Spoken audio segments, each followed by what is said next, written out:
Hello friends, this is Subodh Raj and welcome to revision group. जैसा कि मैंने पिछले 2 वीडियो में एमसीक्यू मैं करवाया हूँ क्लास 12th क्लास का, आज मैं उसी वीडियो को आगे बढ़ाते हुए क्लास 12th का यूनिट 3 में जो चैप्टर हैं सामाजिक इतिहास महाभारत के विशेष संदर्भ में, तो इसका जो इम्पॉर्टेंट एमसीक्यूज हैं मैं उसको करवाता हूं, जो कि आपको स्टेट एग्ज़ाम 2023 के लिए बहुत ही महत्वपूर्ण सवाल है।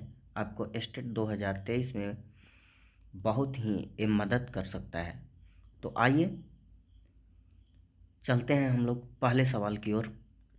अश्वमेध यज्ञ का आयोजन क्यों किया जाता था? अश्वमेध यज्ञ का आयोजन क्यों किया जाता था? तो इसका सही जवाब है शाही संप्रभुता के लिए। क्यों किया जाता था? शाही संप्रभुता के लिए। अगला सवाल है, आश्रम व्यवस्था में कितने प्रकार के आश्रमों का उल्लेख है? आश्रम व्यवस्था में कितने प्रकार के आश्रमों का उल्लेख है? तो कितने प्रकार का आश्रमों का उल्लेख है? 4 प्रकार का। 4 प्रकार के आश्रमों का उल्लेख है। आगे देखते हैं, पुराणों की संख्या कितनी है? पुराणों की संख्या जो है वो 18 है। पुराणों की संख्या कितनी है? 18 है। महाभारत की रचना किस भाषा में हुई है? महाभारत की रचना जो है आपका संस्कृत भाषा में हुई है। महाभारत की रचना संस्कृत भाषा में हुई है। नेक्स्ट, कर्मण्य से वधिकारस्ते माँ फलेषु कदाचन श्रीमद् गीता के किस अध्याय में वर्णित है? तो ये आपका दूसरी अध्याय में वर्णित है, यानी कि द्वितीय अध्याय में। कर्ण की माँ कौन थी? तो कर्ण की माँ जो थी वो आपका कुंती थी। आंसर ए हो जाएगा। घटोत्कच किसका पुत्र था? घटोत्कच जो था वो आपका भीम का पुत्र था। अंबालिका किसकी पत्नियां थी?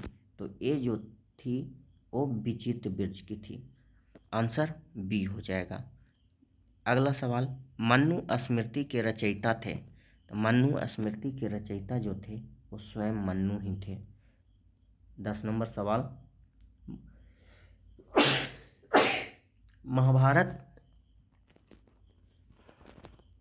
महाभारत और पुराण में मथुरा के शासक वंश को कहा जाता है, तो क्या कहा जाता है? तो यदु कहा जाता है। क्या कहा जाता है? यदु कहा जाता है। अगला सवाल, प्राचीन भारत के महाकाव्य के नाम हैं? तो प्राचीन भारत के महाकाव्य जो है वो क्या है? महाभारत है। अगला सवाल की तरफ चलते हैं। 12 नंबर, रामायण की रचना किसने की?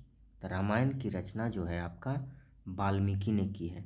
और अगर पूछा जाए कि रामचरितमानस की रचना किसने की?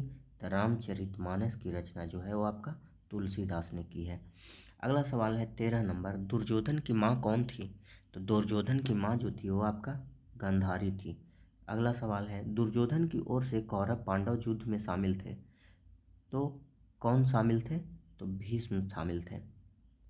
भीम की पत्नी कौन थी?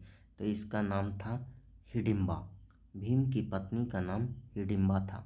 गांडीव क्या था? गांडीव अर्जुन के धनुष को कहा जाता था, तो इसका आंसर हो जाएगा अर्जुन का धनुष, सी आंसर। कुरुक्षेत्र का युद्ध किसने जीता था? तो कुरुक्षेत्र का युद्ध जो था वो पांडवों ने जीता था। अगला सवाल है, गंगा पुत्र किसे कहा जाता था? तो गंगा पुत्र जो है आपका भीष्म को कहा जाता था। इसका आंसर हो जाएगा सी। अगला सवाल है, द्रौपदी किसकी पत्नी थी? तो द्रौपदी जो थी वो इन सभी की पत्नी थी। अगला सवाल है, वासुदेव कृष्ण किस वंश के थे? तो ये वृष्णि वंश के थे। किस वंश के थे? वृष्णि वंश के थे। अगला सवाल है, 5 पांडवों में सबसे बड़ा कौन था? तो सबसे बड़ा आपका था युधिष्ठिर। 22 नंबर सवाल, संकर्षण किसका दूसरा नाम था? तो संकर्षण आपका बलराम को कहा जाता था। संकर्षण जो कहा जाता था वो बलराम को कहा जाता था। सबसे पहले अवतारवाद सिद्धांत का व्यापक निरूपण कहाँ किया गया? तो भागवत गीता में। उसके बाद श्रीमद् भागवत गीता के महत्व पर किसने विचार व्यक्त किए हैं? तो इन सभी ने विचार व्यक्त किए हैं, महात्मा गांधी, विवेकानंद, बाल गंगाधर तिलक। अगले सवाल की तरफ चलते हैं। 25 नंबर सवाल जो आपका है, युद्ध में अर्जुन के सामने की सेना में कौन था? तो द्रोणाचार्य, भीष्म पितामह, दुर्योधन, ये सभी थे। अगला सवाल, गीता में उपदेश दिया गया है तो किसे उपयुक्त सभी का उपदेश दिया गया है? गोत्र किसका सूचक है? गोत्र जो है प्रत्येक उपजाति के सामान्य पूर्वज का स्रोत है, सूचक है। अर्जुन किसके शिष्य थे? अर्जुन जो थे वो द्रोणाचार्य के शिष्य थे। निम्न में से किस संत ने गीता पर टीका मराठी में लिखा है? ज्ञानेश्वर। इसका आंसर डी हो जाएगा। क्षत्रिय शब्द का साहित्यिक अर्थ क्या है? तो इसका नाम है रक्षक। अभिमन्यु किसका पुत्र था? अभिमन्यु जो था वो अर्जुन का पुत्र था। और इस यूनिट का, तीसरा यूनिट का सबसे लास्ट सवाल जो है आपका, महाभारत का युद्ध कितने दिनों तक चला था? तो ये आपका 18 दिनों तक चला था। कितने दिनों तक चला था? 18 दिनों तक चला था। तो ये थे आपके यूनिट 3 के महत्वपूर्ण सवाल, जो कि आपको स्टेट पास कराने में आपको बहुत ही मदद करेगी। धन्यवाद।